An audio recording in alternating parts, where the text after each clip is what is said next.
Hello and welcome to the section 1.3 video on angle relationships.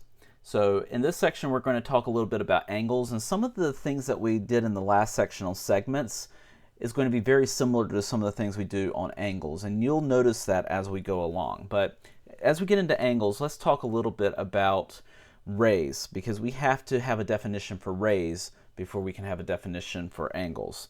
So a ray is a segment that is extended indefinitely in one direction. Rays have exactly one endpoint, and that point is always named first when naming the ray. Okay, so the part of a line that starts with an endpoint, starts with an endpoint,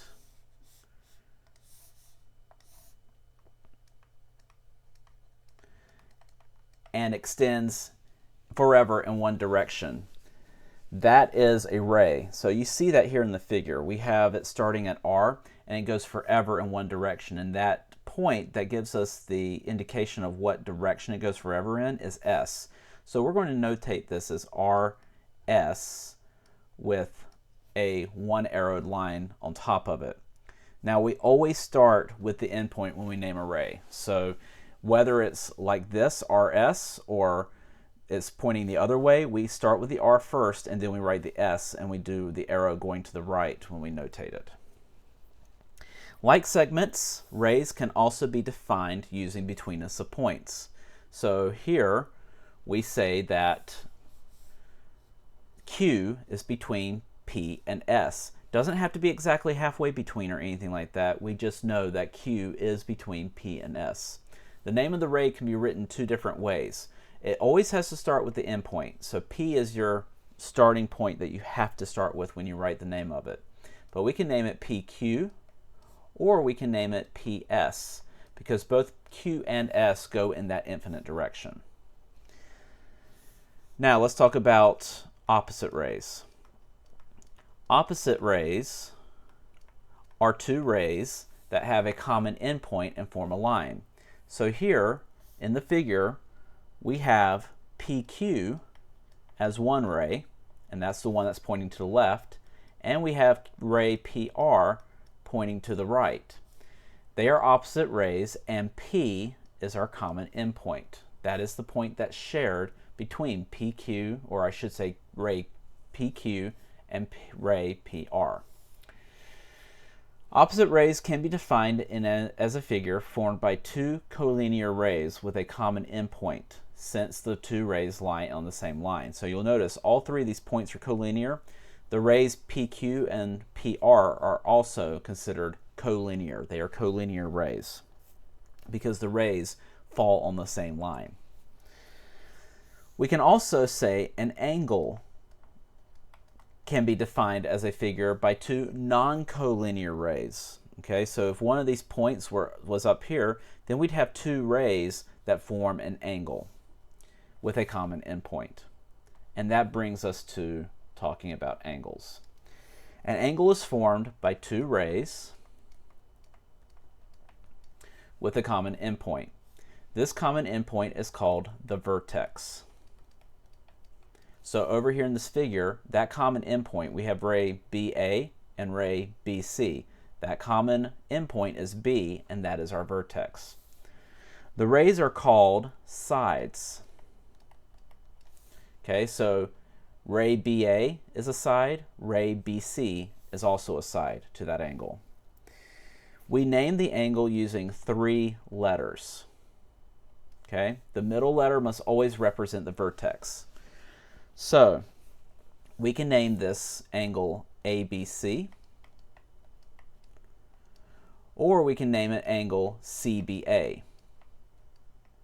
But we cannot name it, say, BAC, because B has to be in the middle, because that's our vertex. We use a single letter if there is only one angle located at the vertex. So here, vertex B is not shared with any other angle. This is the only angle we have. So we can shorthand it to just call it angle B. This only works if the vertex is not shared. When referring to the measure of an angle, we use the letter M. And we say the measure of angle ABC and we can say what it is equal to, and in this case it's equal to 60 degrees.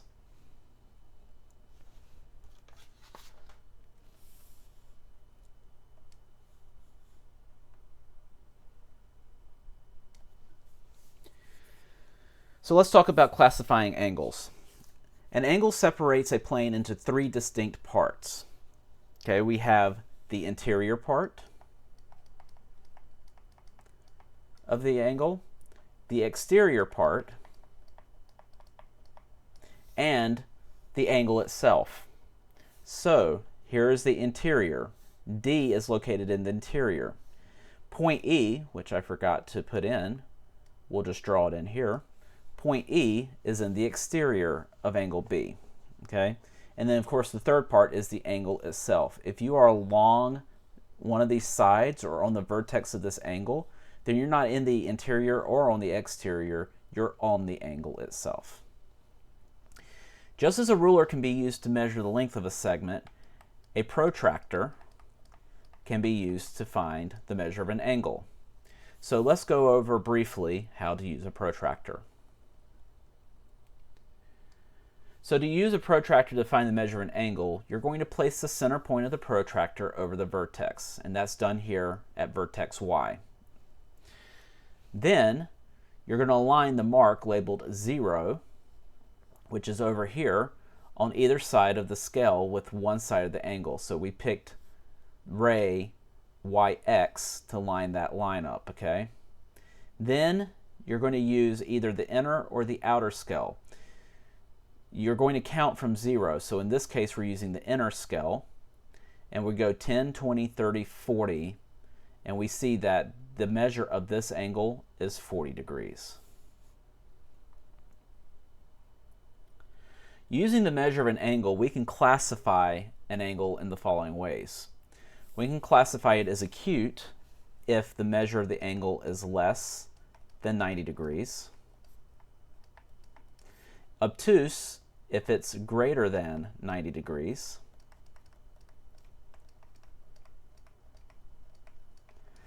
Right angle if it is exactly 90 degrees. And a straight angle if it is exactly 180 degrees.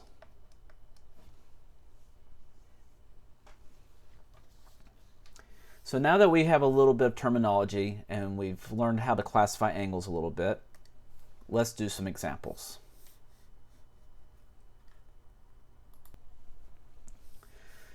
So for example 1, let's use the figure to find the following. The vertex of the angle is where the two rays that make up the angle meet, so that would be point K. The sides of the angle are our two rays, so we have ray KJ, and we have ray KL. Remember, when naming rays, you have to use the endpoint first in naming it. Now we're going to give three ways to name the angle. We can call this angle JKL, angle LKJ, or we can call it just angle K, since the vertex is not shared with any other angle. And then we're going to classify the angle. Well, this one is more than 90 degrees, so it is an obtuse angle.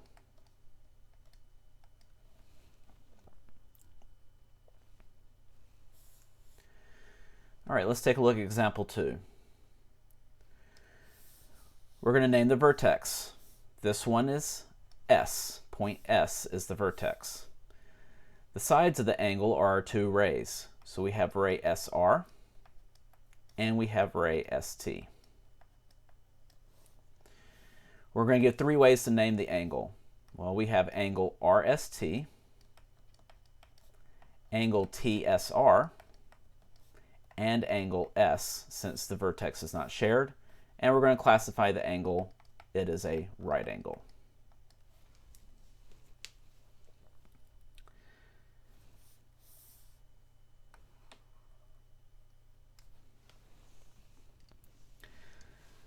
Now that we have a little bit of familiarity with angles and how they're classified and how we name them, now let's talk about the angle addition postulate. Now recall in the last section, the segment addition postulate is a measurement relationship between the lengths of segments. A similar relationship exists between the measure of angles. The angle addition postulate simply states, and you can read it there mathematically for yourself, that, say with this angle, if I have the measure of this angle, PQR, and I know the measure of RQS, then I can name the measure of PQS by simply adding the measure of the two inside angles. Okay, very similar to how we did the segment addition postulate. The sum of the parts equals the whole. So in this figure, you can see that point R is in the interior of PQS, PQS being our big angle here. The measure of PQR is 110 degrees. Okay, or I should say rather PQS. The measure of PQS is 110 degrees. And the measure of RQS is 30 degrees. Okay, the sides of PQR align with the marks labeled 110 and 30 on the inner scale. So PQR, the measure of it, is 110 minus 30. So that gives us 80 degrees. Since 80 plus 30 equals 110, PQR plus RQS equals PQS.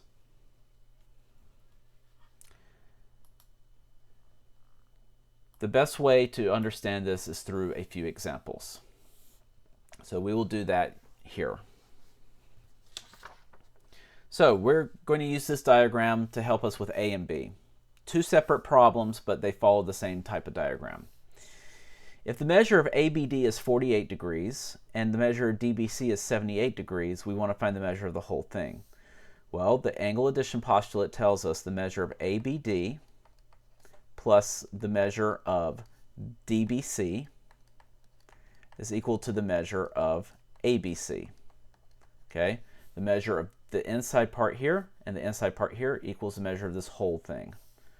So ABD is 48, DBC is 78, and the measure of ABC is what we're looking for. Well, all we have to do is add 48 and 78, and that gives us 126 as the measure of angle ABC. For B, the measure of DBC, well, again, we're going to use the angle addition postulate, so we'll go ahead and write that down again. So the measure of ABD plus the measure of DBC is equal to the measure of ABC. So DBC is 74. ABC is 119.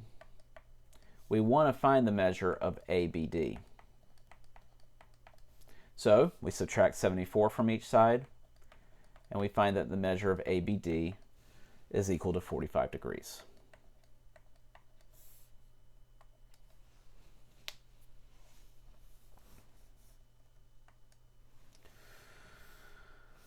All right, let's move on to example 4. We're going to find the measure of each. Okay, well, we know from the angle addition postulate that the measure of angle PQS plus the measure of angle SQR is equal to the measure of angle PQR. So the measure of PQS is 13x plus 4. The measure of SQR is 10x minus 1. And the measure of PQR we're given at the top is 141. So I'm going to combine my like terms on the left-hand side. So that gives me 23x plus 3 equals 141. 23x equals 141 minus 3, which is 138. Subtract 3 from each side, and then divide by 23. And that's going to give us x equals 6. So that's the first thing we had to find. Now we're going to use our value for x to find PQS and SQR. So the measure of angle PQS is 13x plus 4. Well, if we just substitute in our 6 for x, we are going to find that we get 82 degrees. And similarly, the measure of SQR is 10x minus 1. Plug in 6 for x, and you get 59 degrees. So the measure of PQS is 82 degrees, measure of SQR is 59 degrees.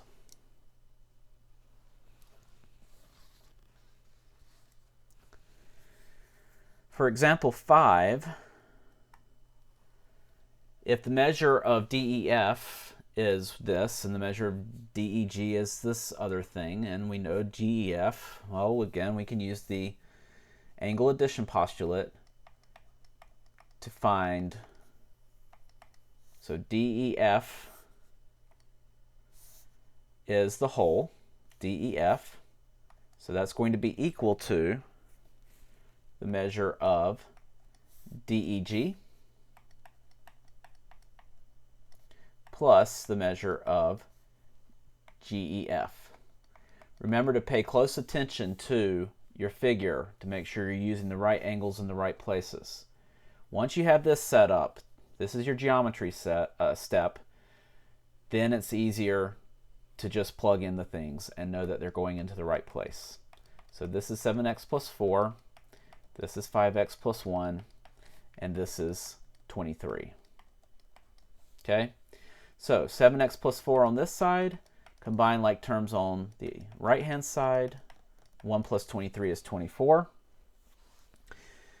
I'm going to subtract 5x from the left-hand side. I'm going to subtract 4 from the right-hand side, and I get x is equal to 10. Now that I have x, I can find DEG. The measure of DEG is simply 5x plus 1. We put in our value for x in there, which is 10, and you get 51. So DEG is 51 degrees.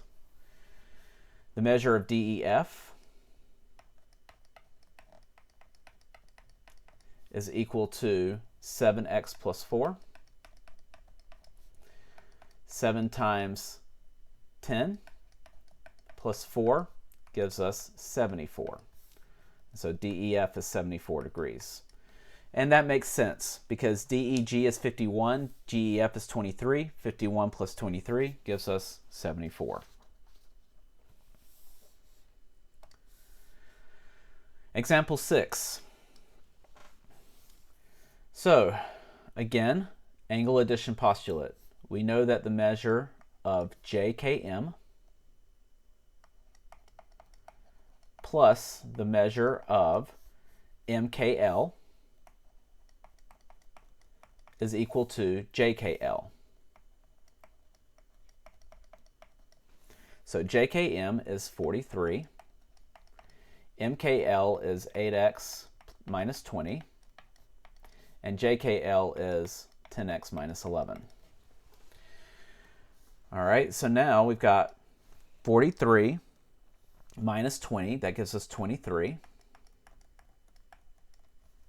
And that's actually plus 23, because 43 is positive, minus 20 gives us positive 23. So let's subtract 8x from each side, that gives us 2x on the right. Add 11 to each side, that gives us 34 on the left. So x is 17. Now, let's find the measure of the two angles we're asked for. MKL is 8x minus 20. We put in 17 for x. We crunch the numbers, and we get 116 degrees. The measure of angle JKL is 10x minus 11. We put in 17 for x. You do the math, and you get 159 degrees. So MKL is 116, JKL is 159.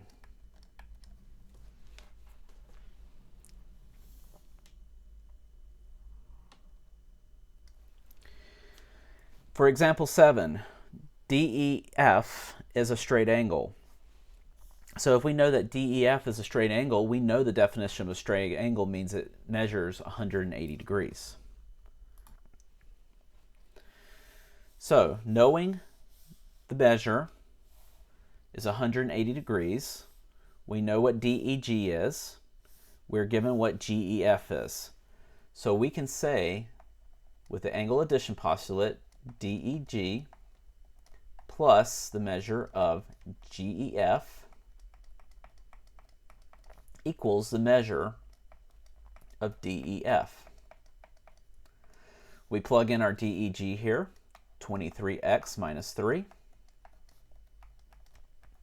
GEF is 12x plus 8. And we know that DEF is 180 degrees because it's a straight angle. Combine our like terms on the left-hand side, we get 35x plus 5. Subtract 5 from each side, get 35x equals 175. And then we divide each side by 35, and x equals 5. Now let's find the measure of our other angles. So we know that the measure of angle DEG is equal to 23x minus 3. So that's going to be 23 times 5 minus 3. Do the math, and you get 112 degrees. The measure of GEF is equal to 12x plus 8. So we've got 12 times 5 plus 8. And you do that math, and you're going to end up with 68 degrees. So we got 112 for this one, 68 for this one. No work for DEF because we just know, because it's a straight angle, that one's 180 degrees. And honestly, you can check that. 112 plus 68 is indeed 180 degrees. So the angle addition postulate holds, and we have our correct answers.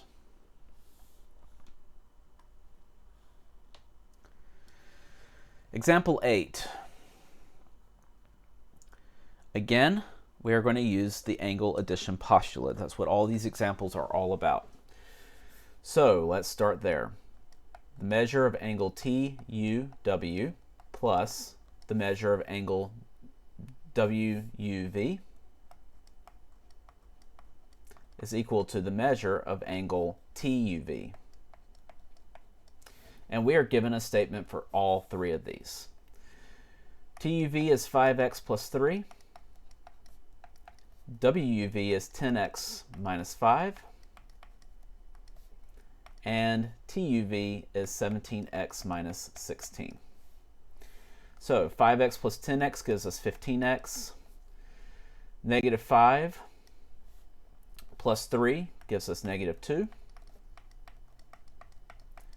The right-hand side has not changed yet. Now we're going to subtract 15x from each side. So on the right-hand side, we end up with 2x. We're going to add 16 to both sides, so we get 14 on the left-hand side. 14 divided by 2 gives us 7. So that's our value for x. Now, to find each one of these, we're just going to plug in. Measure of TUW is 5x plus 3. So 5 times 7 plus 3 is going to give us 38.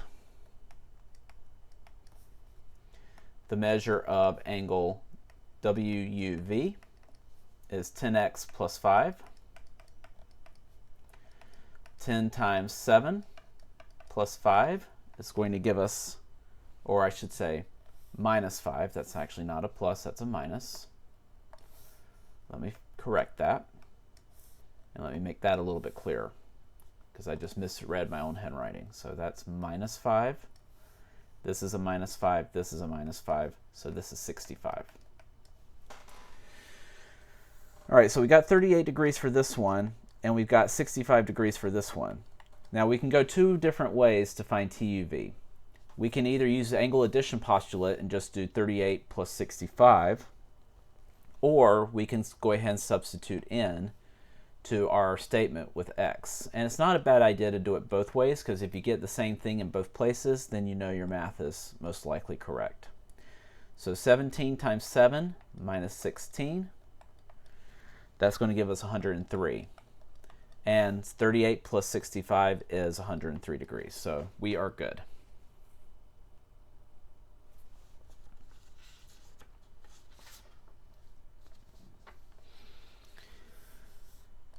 All right, example 9. Last example for this portion of the section. Again, we are going to do angle addition, but this time we are not exactly told explicitly what things are in terms of x, so we got to find that out a little bit. But let's start with the geometry. We know that the measure of angle ECD plus the measure of angle BCE is going to give us the measure of the whole thing, which is BCD. Okay? We know BCD is 162, so let's go ahead and put that in. Now let's figure out this algebras part. So if the measure of ECD is 6 less than 5 times the measure of BCD, well, we're talking about this angle in terms of this angle. So since we're doing it in terms of BCE, let's make BCE x. So now let's come up with our statement for ECD. ECD is less than 5 times x. Well, 5 times x is 5x. And we're saying it's 6 less than that, so that's minus 6. Now let's collect like terms. 5x plus x is 6x, minus x is 162. Add 6 to each side, and you get 168. And divide each side by 6, and you get x is equal to 28. So now we need to find the measure of BCE. Well, the measure of angle BCE, we said, was just x. So that's just 28 degrees. The measure of angle ECD is 5x minus 6. So we plug in our value for x, and then we do the math, and we find that it's 134 degrees. And that is it.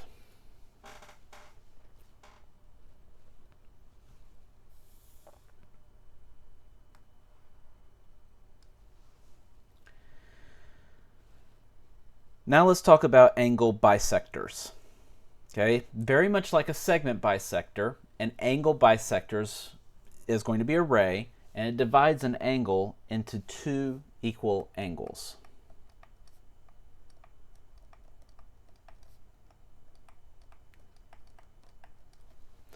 In the diagram to the right, we say that BD is an angle bisector, okay? Because ray BD is separating this angle into 2 equal parts, and we notate that with a little curve in the crook of the angle, okay? So this curve and this curve both together tell you that they are congruent, or that they are the same measure. Therefore, we can say that the measure of angle ABD is equal to the measure of angle DBC. So let's talk a little bit about congruency, okay? Because that angle bisector gave us 2 congruent angles. If the measure of angle A is equal to the measure of angle B, then we say the angles are congruent, and we can just simply state it as angle A is congruent to angle B. And that's shown here in this figure. Angle A is 75 degrees, angle B is 75 degrees, so they're congruent, and we indicate that with a little curve in the crook of the angle. Now, perpendicular lines. 2 lines that intersect at a right angle is perpendicular lines. We notate it using an upside down T. So in this figure, line L and line M intersect and create a right angle, and since they intersect at a right angle, they are perpendicular lines. So we say line L is perpendicular to line M. And let me write that just a little bit cleaner for you so you can see how that should look. Line M. Remember, we use lowercase script when it is written like this, when the line is labeled in such a way. All right, so that's perpendicular lines. Let's talk about perpendicular bisectors. A line, segment, or ray perpendicular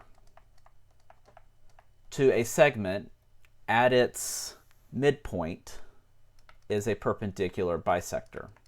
Okay, so here is the midpoint of PQ. We have two congruent segments on either side of the perpendicular line.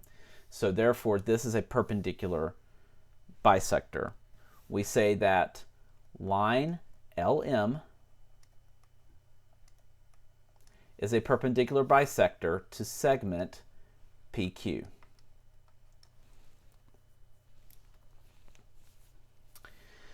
So let's do a couple of examples with some identification. We're going to use the figure to find the following. First of all, let's write another name for angle CBF. So CBF is right here. So we can't call it angle B because angle B is the vertex is shared all over the place. So we can't call it angle B, but we can call it angle FBC. FBC, CBF, both valid names for that angle. Let's name the sides of EBD.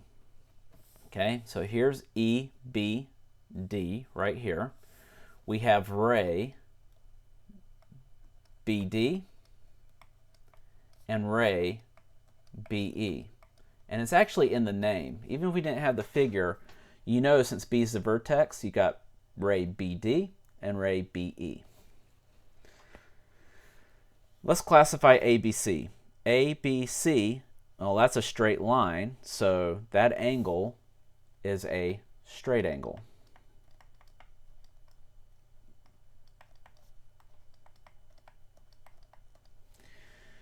Now let's give an example of an obtuse angle. We've got many to choose from, okay? So let's look. We've got CBE. That would be obtuse, okay, right here. So angle CBE. We also have angle ABF right here.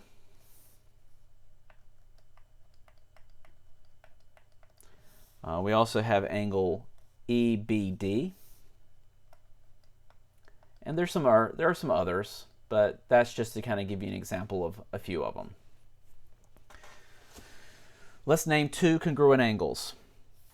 Well, congruency is indicated for angles by this little curve in the crook of the angle. So we're going to name those two angles. We have angle EBA, and that would be this top one. And then we also have angle CBF, which is the one on the bottom. And then a perpendicular bisector.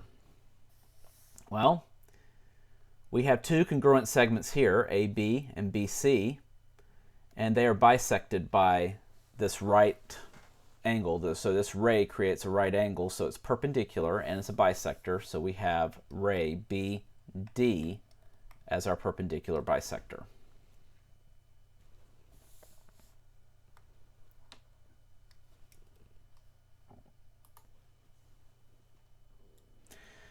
Okay, now let's take a look at example 11. We're going to use this figure to find the following, okay? So let's name the vertex of angle 2. So angle 2 is right here. The vertex is T.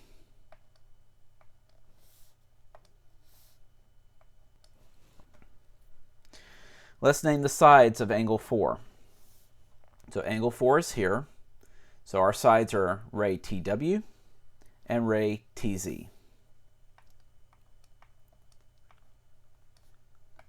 And you do need to notate it properly. Use the right line on top, okay? Write another name for angle 3.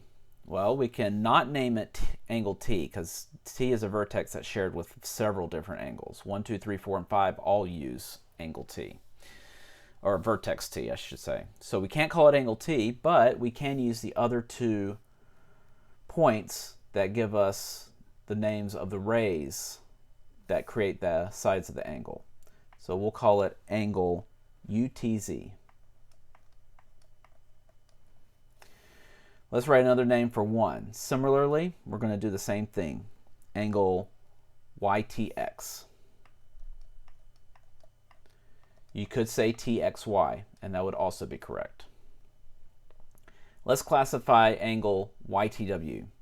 YTW has this box here, so that tells it's a right angle. YTU is here, so we know that is obtuse because it's more than 90 degrees. XTU is here, which is less than 90 degrees, so it's acute. And then WTX is right along this line, so it is a straight angle. Now let's name two perpendicular lines. Well, we have a line here and a line here, and because we have a right angle here at angle 5, that tells us that they're perpendicular. So we have YZ, line YZ, and we also have line WX.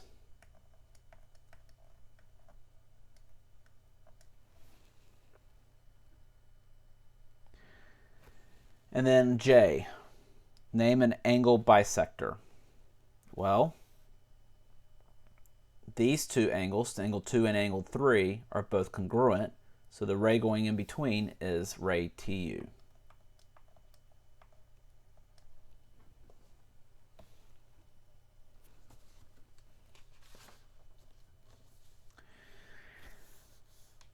Let's take a look at example 12.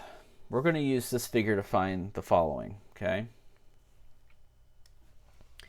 If the measure of angle ABF is this, and we have EBF and we have ABE, we're told what all these things are. Well, let's see where they are. ABF is down here, okay? We have EBF here, and we are told what ABE is. So all we need to use is the angle addition postulate to find what ABF is. Well, first we use that to find X. So ABF plus the measure of angle EBF equals the measure of ABE.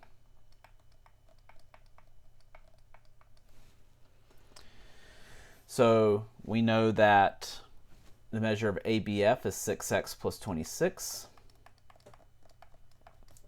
We know EBF is 2x minus 9. And we know that ABE is 11x minus 31. So let's combine like terms. 8x, 26 minus 9 gives us 17. This side didn't change yet. 11x minus 8x gives us 3x. 17 plus 31 gives us 48.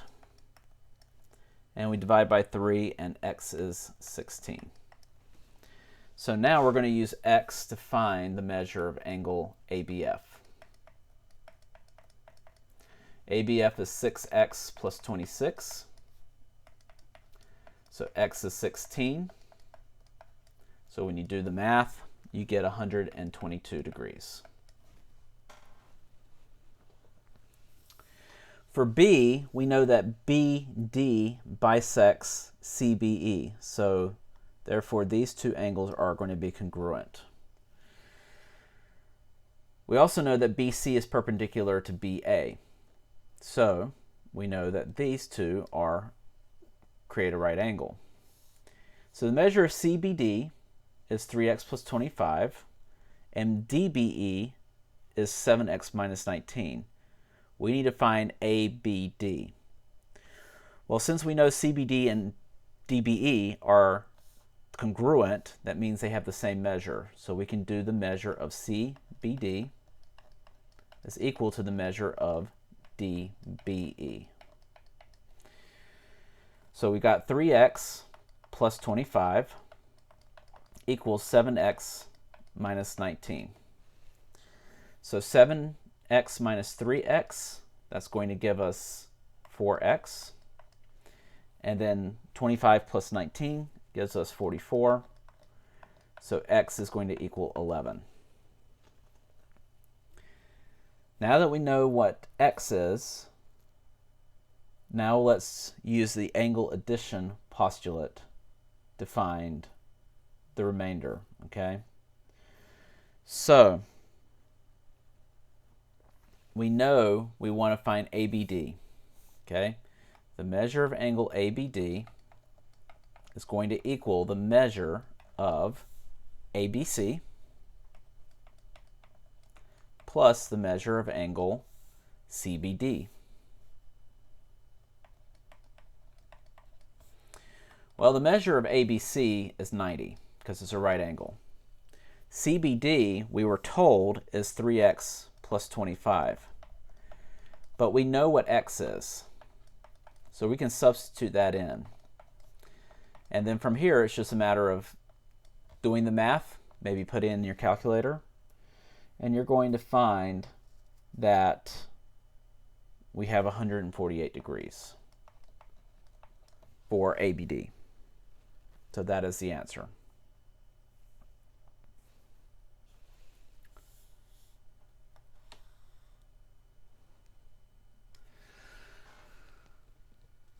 All right, now let's talk about angle relationships. This is the last portion of this section.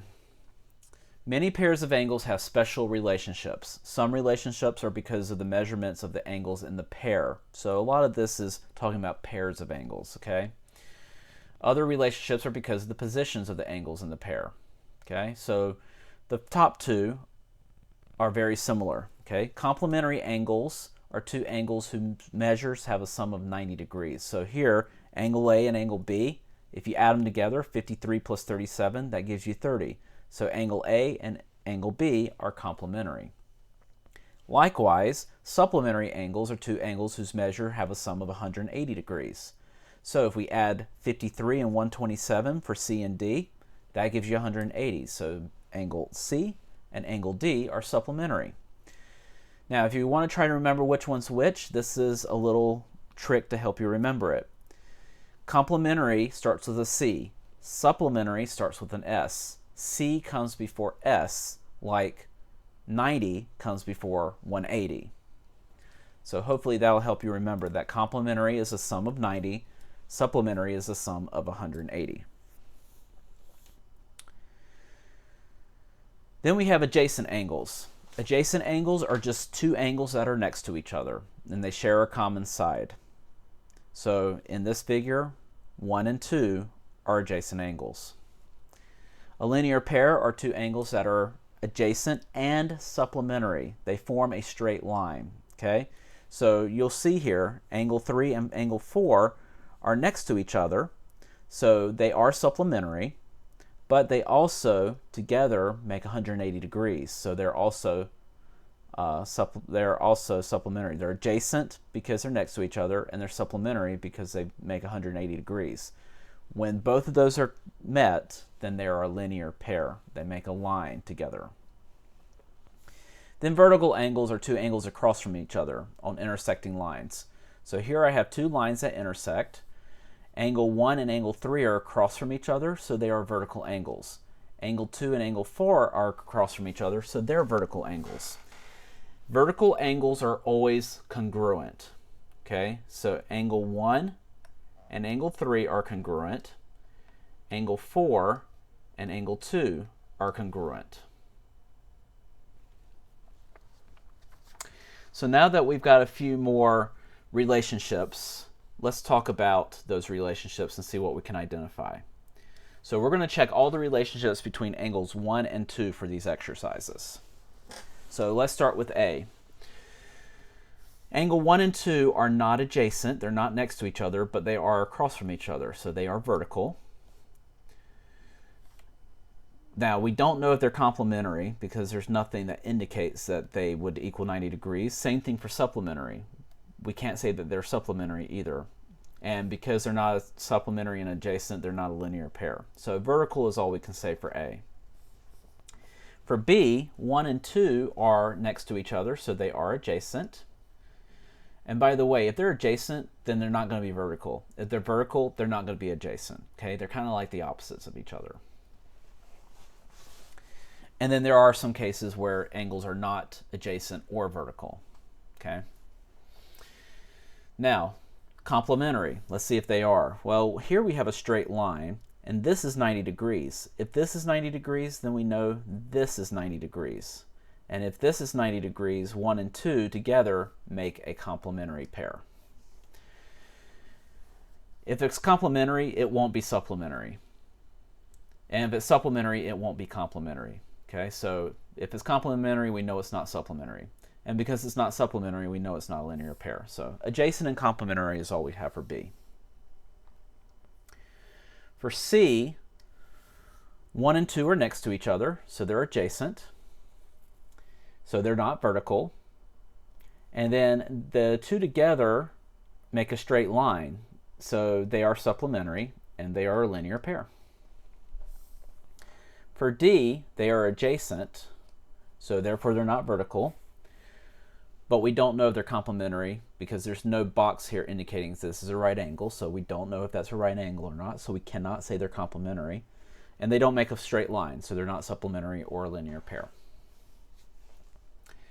All right, here's 1 and 2 for this one.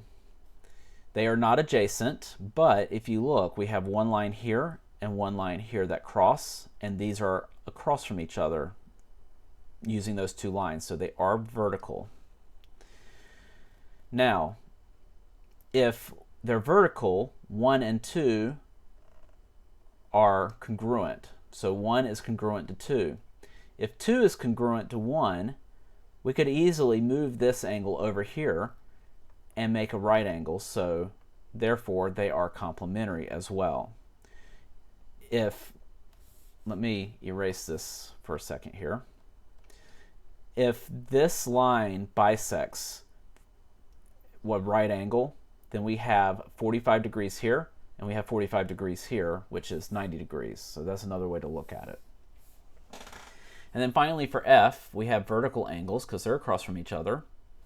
These are both 90-degree angles, so they're supplementary as well. But they're not next to each other, so they're not a linear pair. All right, for example 14, let's find the missing measures in each figure. And we're going to keep the angle relationships in mind as we do these. So let's start with A.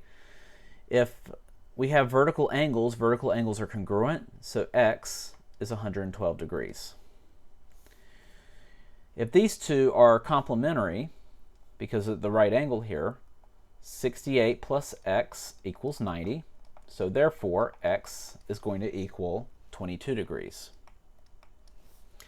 These two are supplementary because we form a straight line. In fact, we have a linear pair. So you got X plus 124 equals 180. So we subtract 124 from each side, and you get 56. Next, we have a few things going on. So let's start with X. We have a linear pair here, just like we did before. So X plus 43 equals 180. So X is going to be 137 degrees.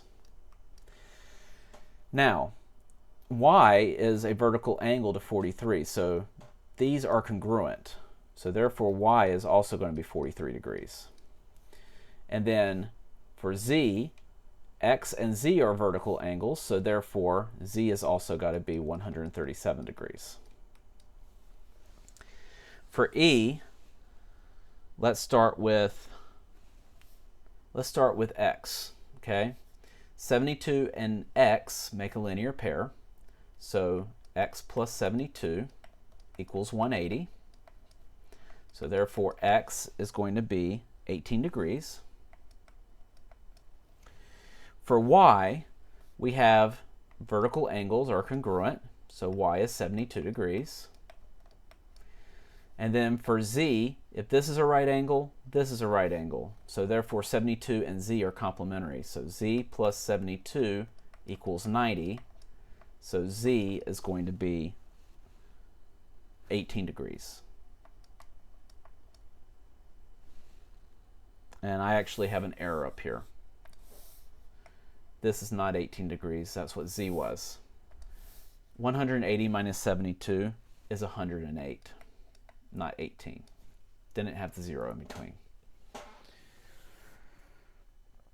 Now, we did it with figures. Let's see if we can do it with some words. So angle 1 and angle 2 are vertical angles. If the measure of angle 2 is 105 degrees, we want to find the measure of angle 1. Well, if they're vertical angles, then we know that they're congruent. So therefore, the measure of angle 1,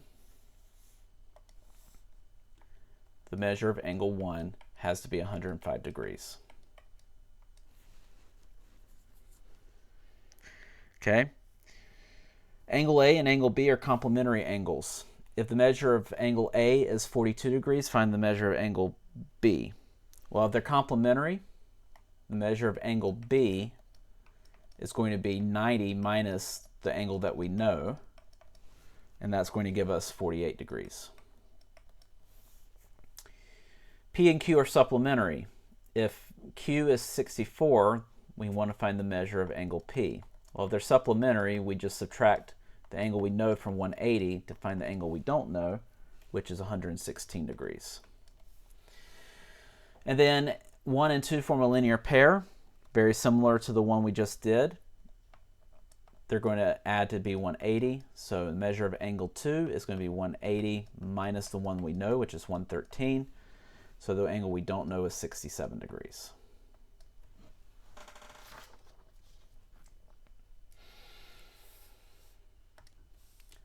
All right, example 15. If the measure of PQT is this, and we got the measure of SQR given here as well, we want to find the measure of SQR. So SQR is here, PQT is here. They are vertical angles, so therefore they are congruent, which means the measure of angle PQT is equal to the measure of angle SQR. So substitute in the things that they give us, and we'll find x. Subtract 3x from each side, add 25 to each side. That gives us 72. 72 divided by 3 gives us 24. And if we want to find the measure of SQR, well, that's just 6x minus 25. We now know what x is. And so we end up with 119 degrees. Example 16. If ray CD bisects, or doesn't bisect, it just is perpendicular to AB, line AB, we know that we have a right angle here. So we'll go ahead and notate that. We know what DCE is. We know what ECB is. So we want to find the measure of DCE. Okay? So we know that DCE plus ECB, since this is a right angle, this is also going to be a right angle, so those are going to be complementary. So the measure of DCE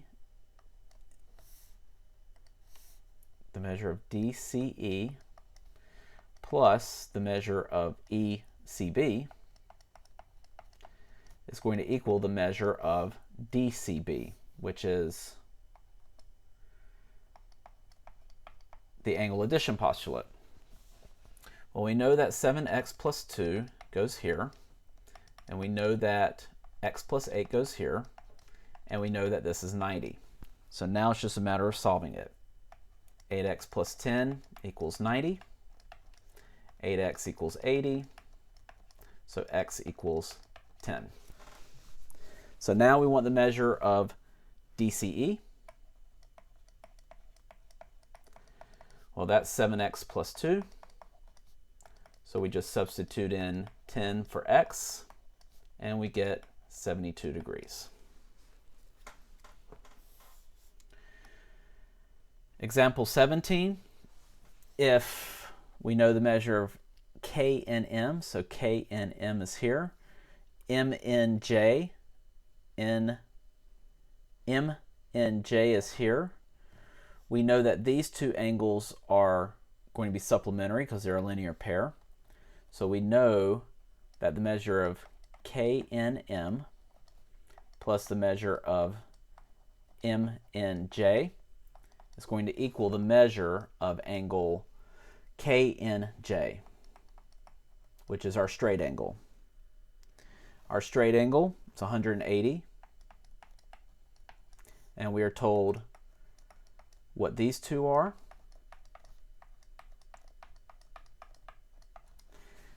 All right, now we're just going to simplify and solve for x. This is 12x minus 24.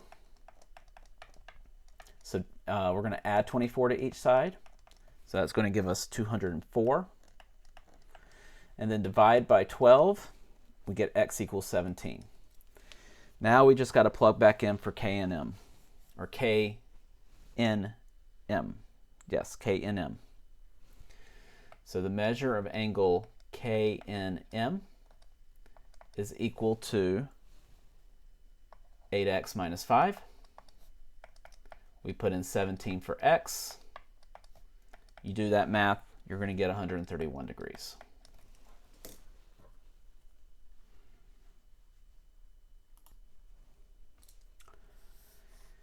All right, example 18. We are told that angle 1 and angle 2 form a linear pair. The measure of angle 2 is 6 more than twice the measure of angle 1. We need to find the measure of angle 2. So to do that, this is what we're going to do. We know that measure of angle 1 plus measure of angle 2 is 180 degrees because they form a linear pair. So we're going to write that down. Measure of angle 1 plus the measure of angle 2 is 180. Okay? We are describing angle 2 in terms of angle 1. So I'm going to make angle 1 x, and then we're going to figure out how we're going to describe angle 2. So angle 2 is 6 more than twice the measure of angle 1. So it's 6 more than twice x. Twice x is 2x. 6 more than that is plus 6. And now we just solve. 3x plus 6 equals 180. 3x equals 174, and x equals 58. Now that we have x, let's find 2. So the measure of angle 2 is equal to 2x plus 6. So we just put in 58 for x, and we solve it, and that gives us 122 degrees.